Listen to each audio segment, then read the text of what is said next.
قابل صد احترام حضرات شائقین و شائقات سچا پیغام، السلام علیکم ورحمۃ اللہ وبرکاتہ۔ آج کی محفل میراث النبی کے نورانی پروگرام میں آپ کا استقبال ہے۔ اہلا و سہلا مرحبا۔ ہم آپ تمام حضرات و مستورات کا خیر مقدم کرتے ہیں۔ محترم حضرات و خواتین، تعلیم کا آغاز ہو رہا ہے۔ سب سے پہلے آداب تعلیم کا لحاظ کرتے ہوئے تعلیم کی طرف متوجہ ہو جائیں۔ پورے دھیان سے سننا، عمل کی نیت سے سننا اور تبلیغ کی نیت سے سننا، یعنی سنی ہوئی باتیں دوسروں تک پہنچانے کے جذبے سے سننا۔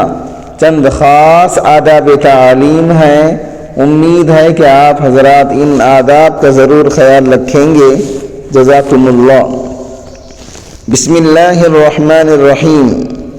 روزے میں سحری کھانا، روزے خواہ رمضان کے ہوں یا نفلی، دونوں عظیم عبادت ہیں اور ان میں سحری کھانا مستقل کار ثواب ہے۔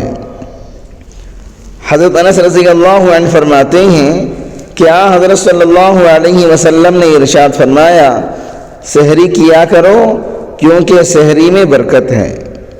حضرت عبداللہ بن عمر رضی اللہ عنہما سے روایت ہے کہ حضرت صلی اللہ علیہ وسلم نے ارشاد فرمایا، ان اللہ وملائکتہ یصلون علی المتسحرین، بے شک اللہ اور اس کے فرشتے سحری کھانے والوں پر رحمت بھیجتے ہیں۔ حضرت ابو سعید خدری رضی اللہ عنہ سے روایت ہے کہ حضرت صلی اللہ علیہ وسلم نے ارشاد فرمایا، سحری تمام تر برکت ہے، لہذا اس کو نہ چھوڑو، خواہ تم میں سے کوئی ایک گھونٹ پانی ہی پی لے، کیونکہ اللہ تعالیٰ اور اس کے فرشتے سحری کرنے والوں پر رحمت بھیجتے ہیں۔ اور سحری میں بھی بہتر یہ ہے کہ رات کے آخری حصے میں کی جائے۔ افطار جلدی کرنا، روزے میں جب آفتاب غروب ہونے کا یقین ہو جائے تو اس کے بعد افطاری میں جلدی کر لینی چاہیے، بلا عذر دیر نہیں کرنی چاہیے۔ حضرت سہل بن سعد رضی اللہ عنہ روایت کرتے ہیں کہ حضرت صلی اللہ علیہ وسلم نے فرمایا کہ لوگوں میں اس وقت تک خیر رہے گی جب تک وہ افطار میں جلدی کریں گے۔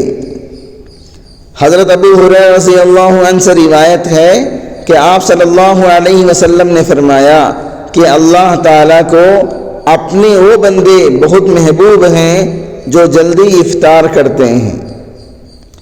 روزے دار کو افطار کرانا، کسی روزے دار کو افطار کرانا بھی بہت ثواب کا عمل ہے۔ حضرت زید بن خالد جہنی رضی اللہ عنہ روایت کرتے ہیں کہ حضرت صلی اللہ علیہ وسلم نے ارشاد فرمایا، جو شخص کسی روزے دار کو افطار کرائے تو اس کو روزے دار کے جتنا اجر ملے گا اور روزے دار کے اجر میں کوئی کمی نہیں ہوگی۔ حضرت سلمان فارسی رضی اللہ عنہ سے روایت ہے کہ حضرت صلی اللہ علیہ وسلم نے ارشاد فرمایا کہ جو شخص رمضان میں کسی روزے دار کا روزہ افطار کرائے تو وہ اس کے گناہوں کی مغفرت اور جہنم سے اس کی گردن کی آزادی کا ذریعہ ہوگا اور اس کو روزے دار کے روزے جتنا اجر ملے گا، جبکہ روزے دار کے اجر میں کوئی کمی نہیں ہوگی۔ صحابہ نے عرض کیا کہ ہم میں سے ہر آدمی کے پاس اتنا نہیں ہوتا جس سے وہ روزے دار کو افطار کرائے۔ اس پر حضرت صلی اللہ علیہ وسلم نے ارشاد فرمایا کہ اللہ تعالیٰ یہ ثواب اس آدمی کو بھی عطا کر دیں گے جو کسی روزے دار کو ایک کھجور سے یا پانی سے یا دودھ کے گھونٹ سے افطار کرائے۔ معزز شائقین و شائقات سچا پیغام، آپ کو اندازہ لگ گیا ہوگا کہ یہ مضمون کتنا اہم ہے اور کس قدر فائدہ مند ہے۔ کم سے کم درجے میں سوشل میڈیا کے ذریعے سے بھی ہم اس کو زیادہ سے زیادہ شیئر کریں گے تو دعوت کے فریضے کی کوششوں میں ہم بھی اپنا کچھ حصہ ڈالنے والے بن سکتے ہیں۔